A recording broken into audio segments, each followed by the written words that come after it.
October 17, 2009. 6:47 a.m.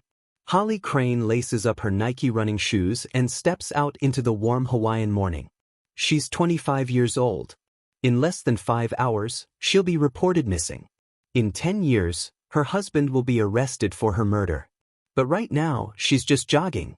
Kamehameha V Highway stretches empty before her, red dirt, green forest, endless blue ocean. Molokai is waking up slowly. 7,000 people call this island home. By tonight, every single one of them will know Holly's name. By 11:32 a.m., her husband Derek calls police. His voice shakes. "My wife went jogging this morning. She never came back." Search parties find her running shoes. One at mile marker 9. Another at mile marker 14. Miles apart. No blood. No screams. No witnesses. Just her water bottle on the roadside, still sweating in the sun. The island asks, "Where is Holly Crain?"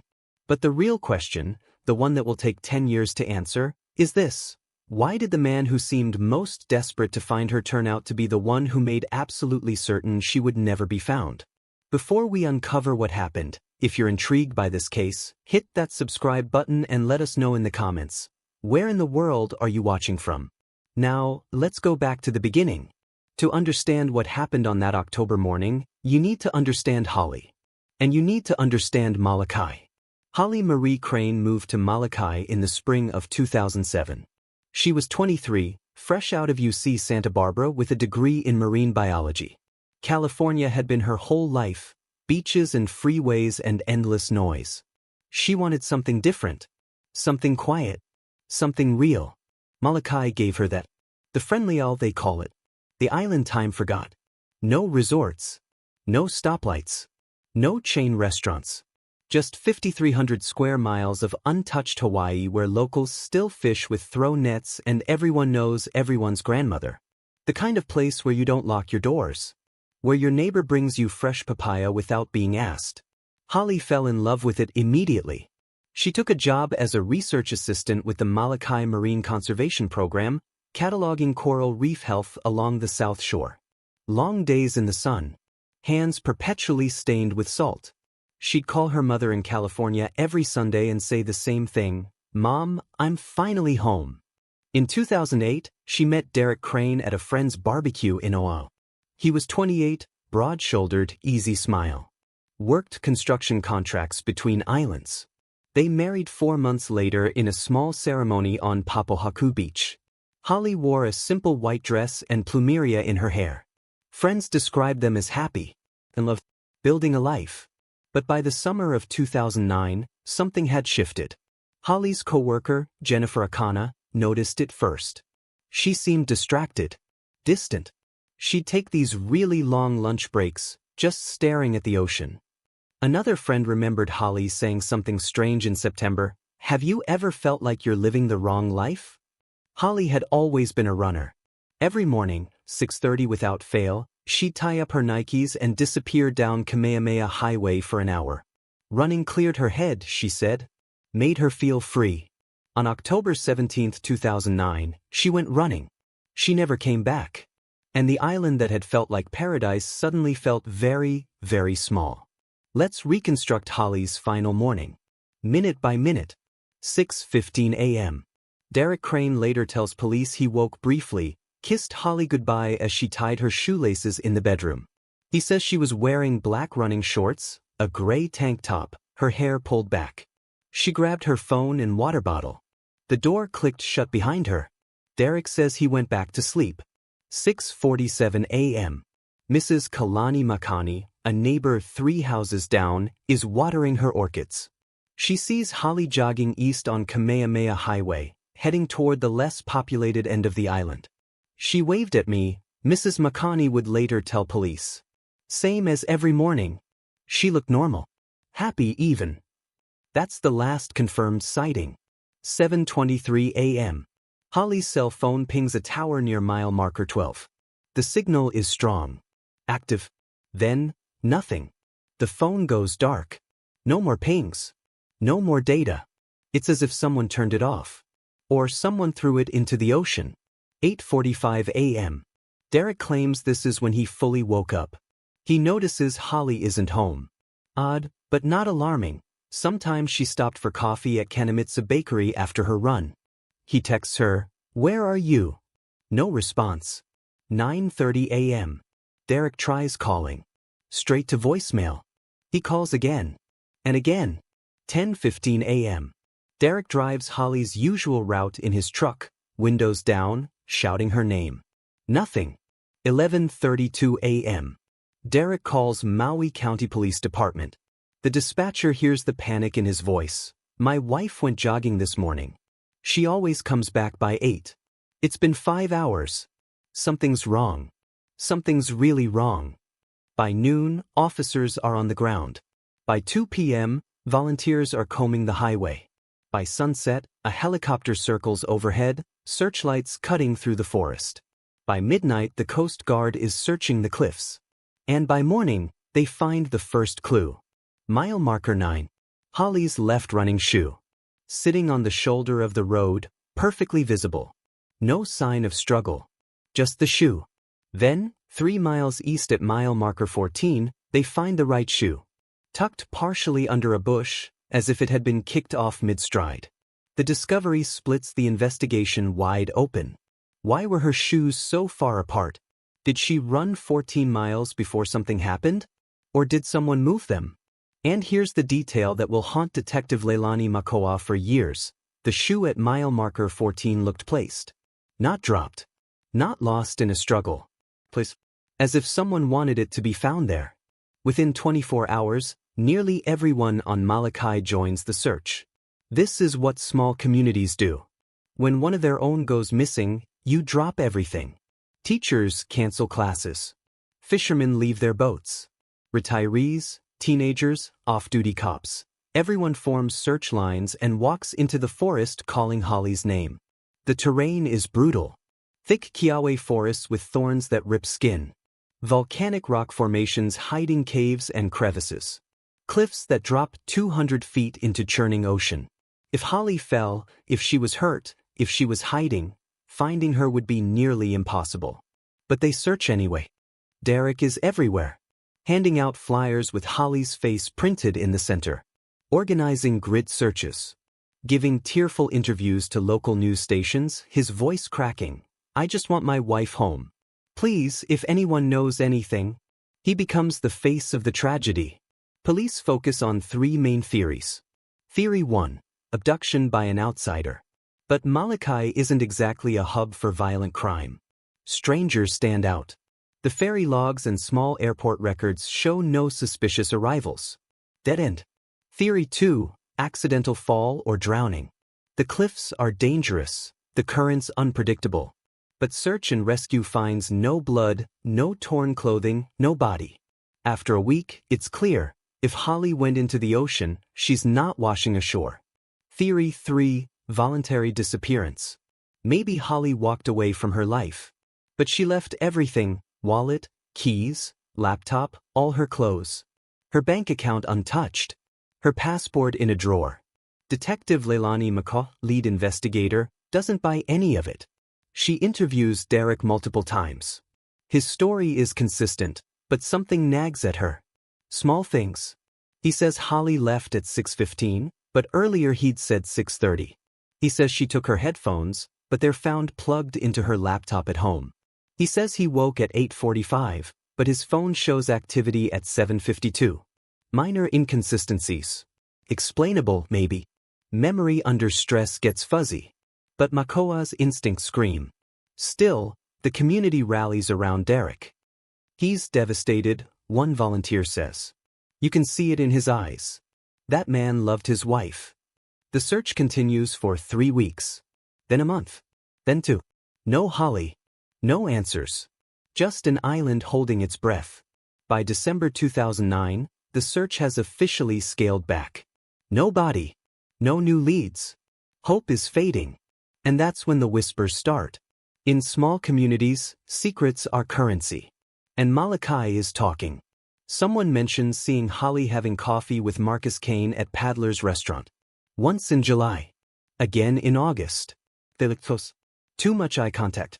Too many smiles. Marcus Kane is 32, a boat captain who runs fishing charters and sunset cruises.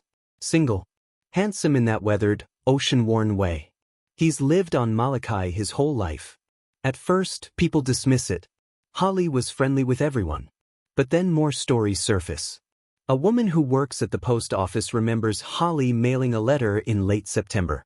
She seemed nervous. She asked me if mail could be tracked. I thought it was an odd question. A bartender recalls seeing Holly and Marcus sitting alone at the Hula Shores bar one evening, deep in conversation. It looked intense. Emotional. The gossip spreads like wildfire. Was Holly having an affair? Did Derek know? Is that why she disappeared? Derek hears the rumors.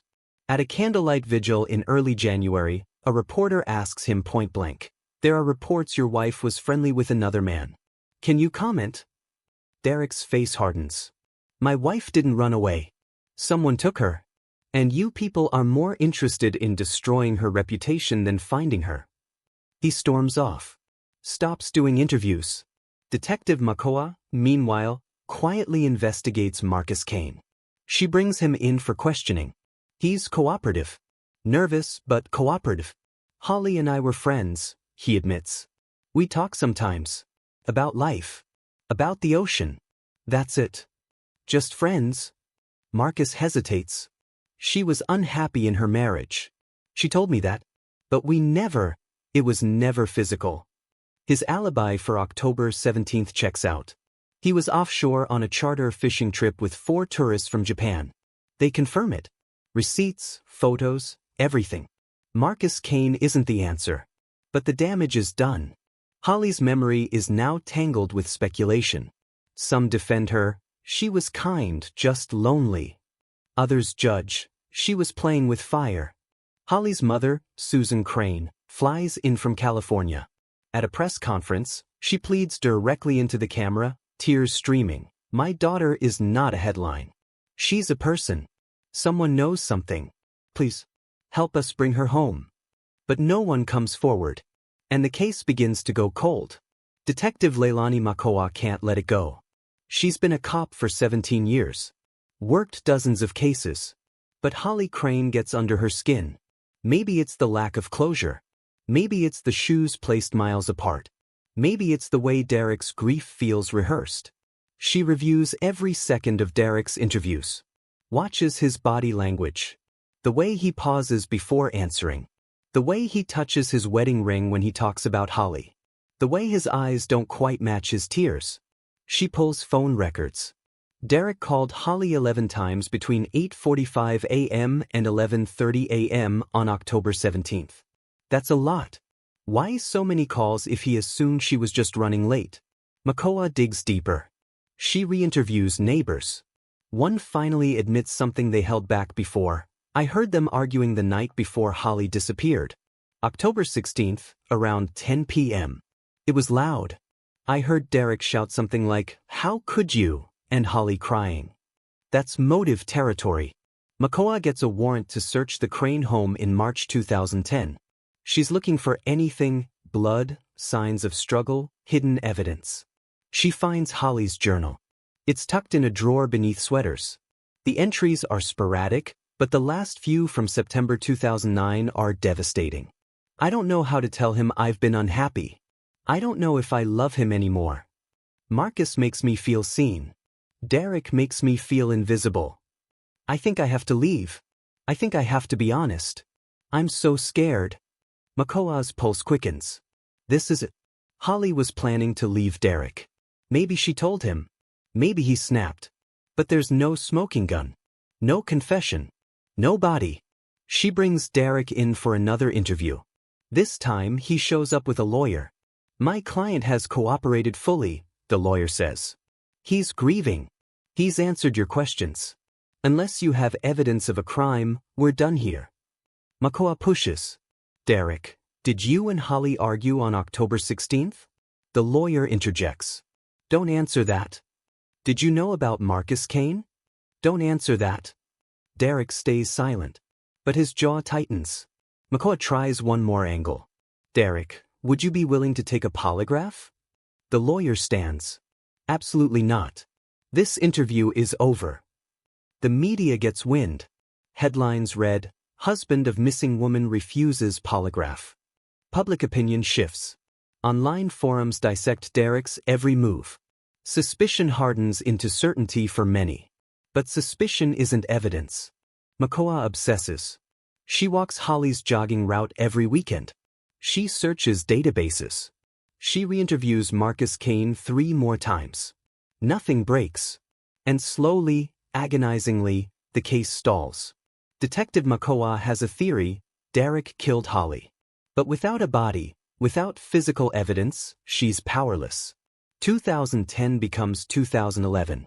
2011 becomes 2015. The Holly Crain case goes cold. It's not that people forget. You don't forget a missing person on an island this small. But life moves on. New tragedies replace old ones. News cycles shift. Search parties stop forming.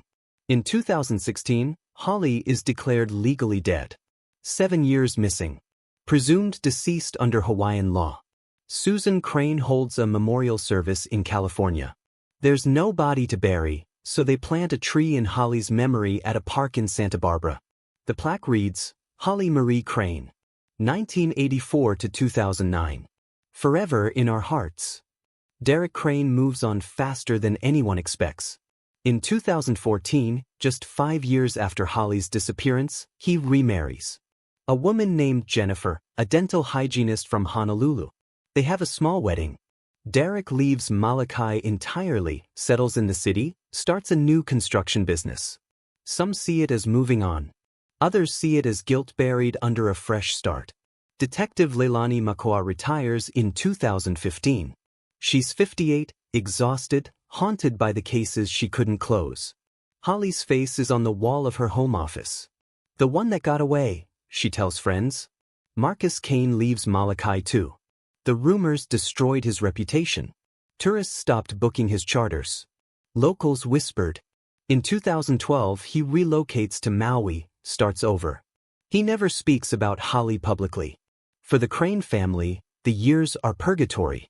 Susan Crain doesn't move on. She can't.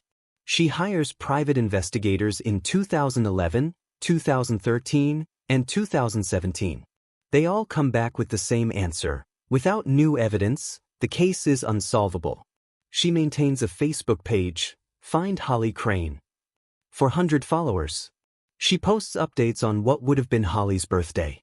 On the anniversary of her disappearance. Ambiguous loss, psychologists call it. You can't mourn because there's no body. You can't move forward because there's no closure. You're frozen in the worst moment of your life, forever. Susan develops insomnia. Depression. Her health deteriorates. Every October 17th, she flies to Molokai, walks Kamehameha Highway, leaves flowers at mile marker 12. Holly's younger sister, Emma, gives an interview in 2018. Part of me hopes she's alive somewhere, living under a new name, happy. But deep down, I know she's gone. And I know who took her from us. I just can't prove it. False leads trickle in over the years. 2012. A woman matching Holly's description is spotted in Tahiti. Investigators follow up. Wrong person. 2015. An anonymous tip claims there's a shallow grave near the cliffs on Molokai's east side. Cadaver dogs search. They find bones. They're deer bones. Each dead end crushes hope all over again. Holly's case file sits in the Maui County Police evidence locker, marked unsolved. But inside that file, locked in a plastic bag, is the key to everything. A shoelace. Let's pause here and talk about what it's like to live without answers. Susan Crain is 64 years old now. She spent 10 years in limbo. 10 Christmases without her daughter. 10 birthdays marked by absence instead of celebration. People don't understand, she says in a 2018 interview. They think time heals. It doesn't. Every day, I wake up and the first thought in my head is, where is she? Is she cold? Is she scared? Is she gone? She visits Holly's empty grave, the memorial tree in Santa Barbara, and talks to her daughter. I tell her I'm still looking. I tell her I haven't given up.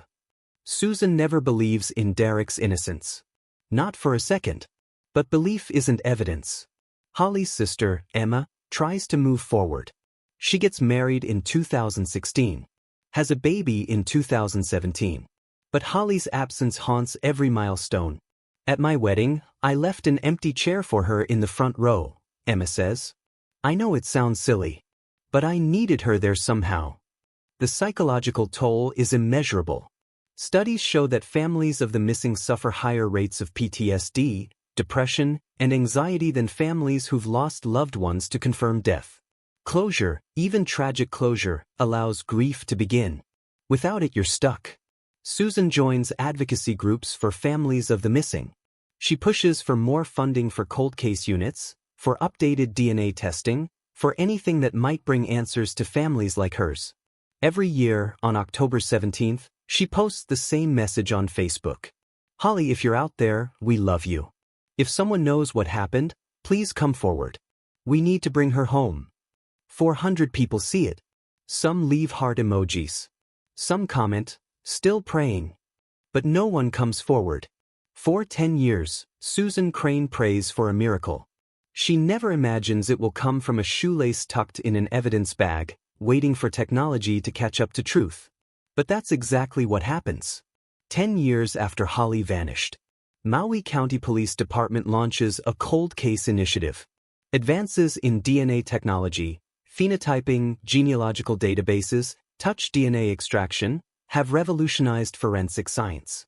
Cases once considered unsolvable are being cracked open. Detective James Cato, 34 years old, is assigned to review Holly Crain's file. He's thorough, meticulous. He reads every report, every witness statement, every dead-end lead. He studies crime scene photos. He examines the evidence inventory. And then he sees it. Holly's running shoes. Both collected in 2009. Both swabbed for DNA back then. The shoes themselves tested, but not the shoelaces. It's a small oversight. Understandable, even. In 2009, touch DNA extraction was less advanced. Investigators focused on the shoe exteriors, assuming that's where transferred DNA would be. But shoelaces are different. They're handled repeatedly.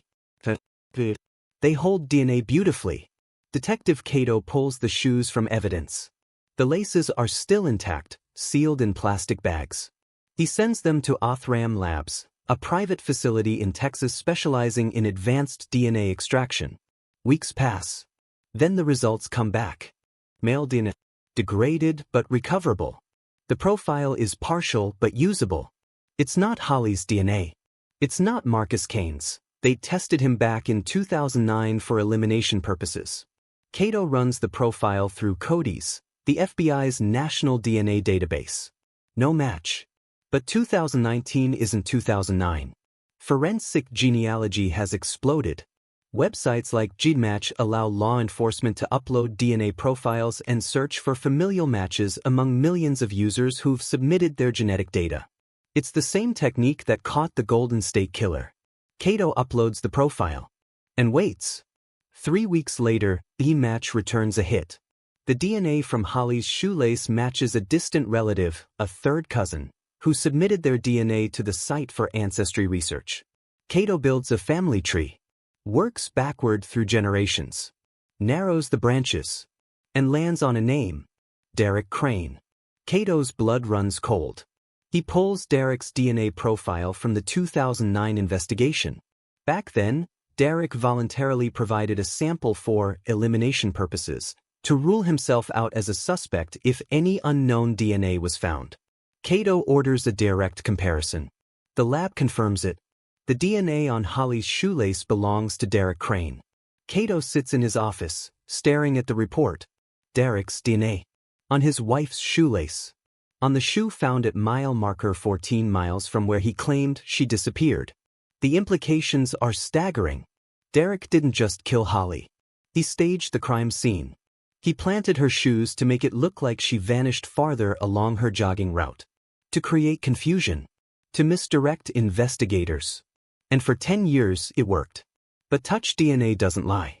Derek tied that shoelace. He handled that shoe. And when he placed it on the side of the road at mile marker 14, he left microscopic proof. Kato knows the next question is critical. If Derek killed Holly, where is her body? He goes back to the case file, searches for anything he might have missed, and finds it.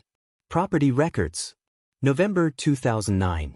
1 month after Holly disappeared, Derek poured a new concrete slab behind the garage at the Molokai house. Detective Kato picks up the phone. Detective Kato moves fast. First, he re-interviews Marcus Kane. 10 years have passed. Marcus is 42 now, living quietly on Maui. He's reluctant to revisit the past, but Kato pushes. I need the full truth. No more protecting anyone. Marcus exhales. Pollyanna, we had feelings for each other. It started in July 2009. We'd meet for coffee. Long talks. She was unhappy with Derek. She said he was controlling, jealous. She felt trapped. Was it physical? No, never. But it was emotional. Maybe that's worse. She was falling for me. I was falling for her. In September, she told me she was going to ask Derek for a divorce. She wanted to start over.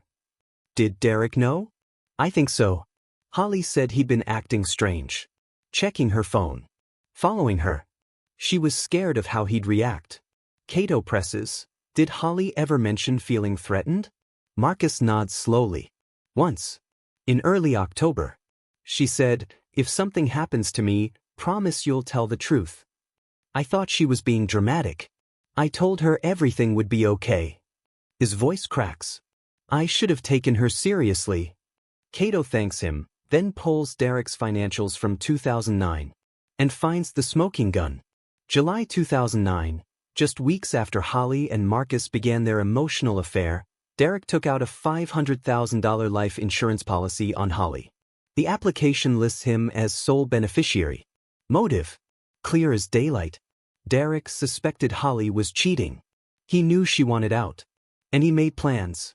Next, Kato examines the Molokai property. The house sold in 2014, but Kato accesses historical satellite imagery from 2009. October, no concrete slab behind the garage. November, fresh concrete slab, approximately 8 by 10 feet. Derek poured it himself. Told neighbors he was finally finishing the patio Holly always wanted. Kato gets a warrant. November 12, 2019. A team arrives at the old Crain property with cadaver dogs and ground-penetrating radar. The current owners are shocked. We had no idea. The dogs hit immediately. Strong alert on the concrete slab behind the garage. Radar confirms. Anomaly consistent with human remains approximately 4 feet below surface. They bring in jackhammers. The concrete is thick. 10 inches. Reinforced. Portalas. It takes hours to break through. And then, beneath the rubble and dirt, bones. Wrapped in a tarp. Partially decomposed. But unmistakably human. Dental records confirm identity within 48 hours. Holly Marie Crain. Cause of death, blunt force trauma to the skull. Single blow. Brutal. Detective Kato has everything now. DNA evidence. Body. Motive. Timeline. Means. Derek Crain killed his wife on the night of October 16, 2009. He buried her in the garage. The next morning, he staged the jogging scenario, drove her shoes out to the highway, placed them miles apart, called her phone repeatedly to create a digital trail, then played the devastated husband. For 10 years, he walked free. For 10 years, Holly lay beneath concrete. But Derek made one mistake. He thought he'd buried every trace of his crime. He never imagined a shoelace would dig it all back up. November 20, 2019. Honolulu, Hawaii. Derek Crain, now 39 years old, is at his construction office finishing paperwork when 4 detectives walk through the door. His face goes pale. Derek Crain, you're under arrest for the murder of Holly Crain. Body cam footage captures the moment. Derek doesn't resist.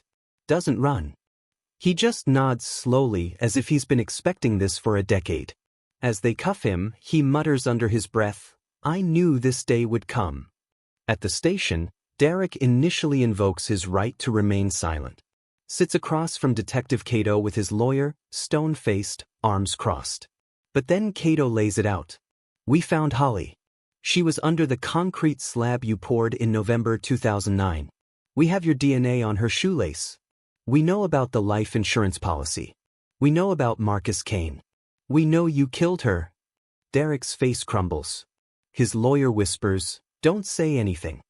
But Derek ignores him. "I didn't plan it." His voice is quiet. "Hello.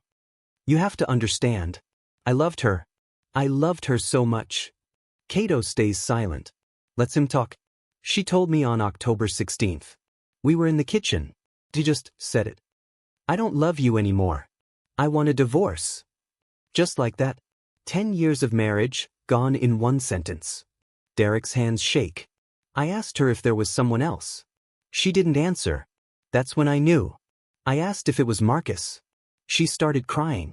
Said it wasn't physical, but she had feelings for him. She said she'd been unhappy for years." He pauses. Wipes his eyes. "I didn't mean to hurt her. I swear. But I just snapped. There was a wrench on the counter. I grabbed it. I hit her. She fell. And then she was just gone." The confession is chilling in its simplicity. No rage. No justification. Just a man who chose murder over humiliation. "I panicked. I dragged her to the garage. Buried her that night. Then I thought, if there's no body, they can't prove anything. So I staged it. Took her shoes, drove out to the highway, dropped them in different spots. Called her phone over and over the next morning so it'd look like I was searching. Acted devastated. And it worked," Kato says quietly. Derek nods. "For 10 years, it worked. I even convinced myself sometimes that maybe she really did just disappear. That maybe I dreamed the whole thing." He looks up, eyes red. "But I didn't. And now, I just want it to be over." Derek Crain is charged with second-degree murder. Faces life without parole. The community reacts with shock. Many still believed in his innocence. "He fooled all of us," one former neighbor says. "For 10 years we felt sorry for him."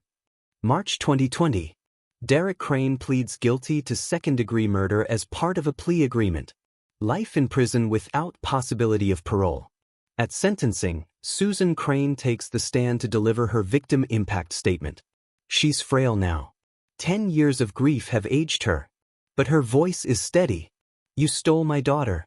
You stole her future, the children she would have had, the life she would have lived. You stole 10 years from me. 10 years of not knowing. Of searching. Of hoping. You let me believe she might still be alive while she was buried in your backyard." She looks directly at Derek. He won't meet her eyes. "You stood beside me at vigils. You let me comfort you. You cried on my shoulder. And the whole time, you knew exactly where she was." Her voice breaks. "I hope you think about her every single day for the rest of your life. I hope you never find peace." Derek is led away in shackles. He'll spend the rest of his life in Haloa Correctional Facility. Holly is finally laid to rest. Her body is cremated. A funeral is held in Santa Barbara, California. Hundreds attend. Friends from college. Co-workers from Molokai. People who never met her but followed her case for years. Her headstone is placed next to the memorial tree. Holly Marie Crain. 1984 to 2009. Finally home. Marcus Kane attends the funeral. He doesn't speak. Just stands in the back, tears streaming. Afterward, he gives one interview. "I'll always wonder, if she hadn't told me she loved me, would she still be alive? If I'd told her to stay away, to work on her marriage, would things be different?" He pauses.